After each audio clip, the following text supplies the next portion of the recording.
হাত মানুষ মারে সেই হাত ভেঙে দাও। জুলাই ঐক্যের ডাকে বিকেলে কেন্দ্রীয় শহীদ মিনার থেকে শুরু হয় এই বিক্ষোভ মিছিল।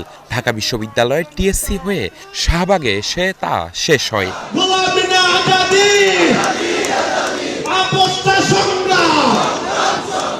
এ সময় স্লোগানে স্লোগানে ওসমান হাদি হত্যার বিচার এবং বাংলাদেশের নির্বাচন ও আইসিসির ওপর ভারতের খবরদারির প্রতিবাদ জানান বিক্ষোভকারীরা। ইনকিলাব মঞ্চের নেতাকর্মীদের ওপর পুলিশি হামলার নিন্দাও জানানো হয় স্লোগানে।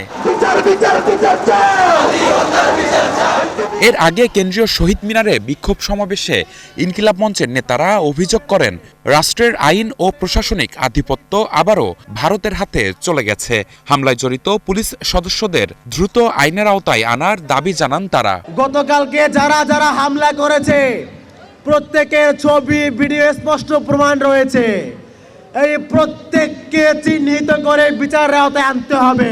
এই রাষ্ট্রের প্রশাসনের নিয়ন্ত্রণ চলে গেছে আবার দিল্লিতে। সুতরাং দিল্লি থেকে কিভাবে এই শেকড় উপড়ে ফেলতে হয় তাও ছাত্র জনতা জানে। আপনারা যদি সংশোধন না হন, রক্ত নিয়ে যদি আবারও খেলা করেন, আমরা কিন্তু রক্তের বদলা রক্ত দিয়ে দিতে চাই। হুঁশিয়ারি দেন, আসছে নির্বাচনে ভারতের হয়ে যারা কাজ করবে তাদের দেশের মানুষ প্রতিহত করবে। অন্তর্বর্তী সরকার তার ভারসাম্য হারিয়ে ফেলেছে বলেও অভিযোগ করেন জুলাই আন্দোলনের এই যোদ্ধারা। আগামী নির্বাচনে যারা ভারতের প্রক্সি হয়ে বাংলাদেশে খেলার চেষ্টা করবে তাদেরকে সেভাবে বাংলাদেশ থেকে প্রতিহত করবে ইনশাআল্লাহ। গতকালকে যে হামলা হয়েছে এটার জন্য সরকার পুরোপুরি দায়ী এবং সরকারের একটি মহল নির্বাচন বানচাল করার উদ্দেশ্যে হামলা শান্তিপূর্ণ আন্দোলনে হামলা চালিয়েছিল।